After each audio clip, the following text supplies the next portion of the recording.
पवार यांनी सांगितलंय की तुम्हाला मतासाठी वापर केली गेली आहेत आणि मुंडेचं विकेट काढून तुम्हाला मंत्रिपद भेटू शकतात अशी त्यांनी मला काही माहिती नाही.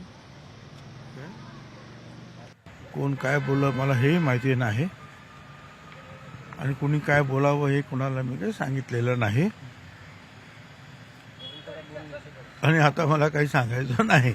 मी उद्या सावित्रीबाई फुल्यांची जन्मतिथी आहे म्हणून आज आता नाशिकला चाललो. नाशिकला रात्री माल्यार्पण करण्याचा कार्यक्रम आहे, हार घालण्याचा, आणि उद्या सकाळी मी नायगावला जाणार आहे. तिथे मुख्यमंत्री आणि आम्ही तिथे आहोत.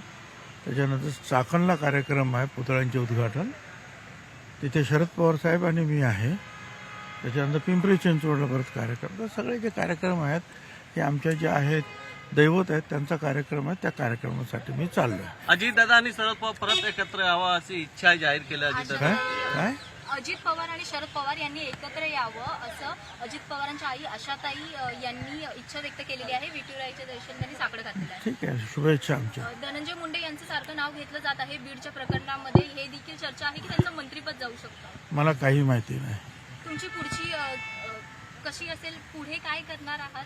काय नाही, तुम्हाला काही सांगायचं नसेल काय आणि नसेल तुम्हाला तर सांगायचं. बंडोबा थंडोबा झाले असं बोलून टाका. विजय वडेट्टीवार यांनी सांगितलं तुम्हाला नाराजगी व्यक्त करून काही फायदा नाही.